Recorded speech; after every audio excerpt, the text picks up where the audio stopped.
Well, we're back now to talk a little politics and policy. Gerald Seib, the Washington bureau chief of the Wall Street Journal, and Peter Baker, White House correspondent of the New York Times, are with us, in addition to Michael Gerson and Ruth Marcus. Well, just when we thought nothing else could happen, the governor of Texas finds himself indicted by a grand jury. What's this about, Ruth?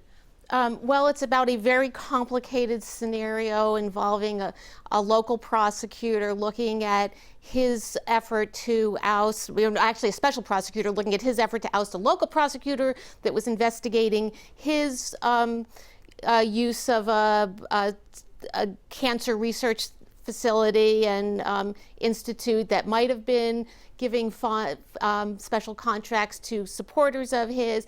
In other words, politics as usual. The part that's not usual or that's becoming uncomfortably usual is the criminalization of politics. We've seen this before in Texas and elsewhere with the indictments of Tom DeLay. Not a fan of Tom DeLay, but his indictment was wrong. I said it at the time. His conviction has since been overturned.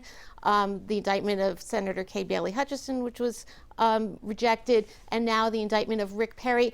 I kind of think, and you would know better than me, Bob, what is Lyndon Johnson saying from the grave? I think he is laughing about the notion that trying to get rid of political opponents or intimidating them is a criminal offense.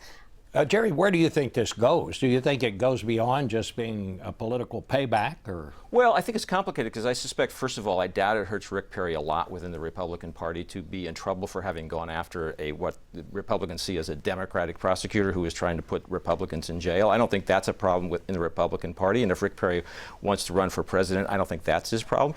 I think the problem is it does create a huge distraction and does get in the way of the process of getting out of the governor's office and moving onto a wide, smooth path toward the Republican nomination. And I don't think anybody doubts that's what Rick Perry has been setting out to do over the last few months.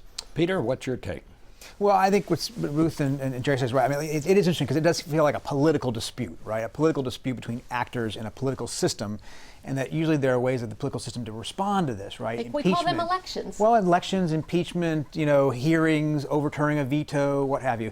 And it's a little surprising. I think Jerry's right in the sense that Republicans will look at this as a partisan thing. They won't necessarily penalize him for that. But the word indictment hangs over him. It's not a good thing. You're running for office, you don't want the word indictment there, and it will cause time with lawyers and time in court and time explaining yourself. And that's a hard thing for any candidate. This is not a serious prosecution, but it's not a serious candidacy. No one in the party, none of the donors are waiting. What will Rick Perry do right now? Because he had a very poor showing in the last round. It makes sense for him to try to renovate his brand within the party, but I don't see much momentum there or prospect.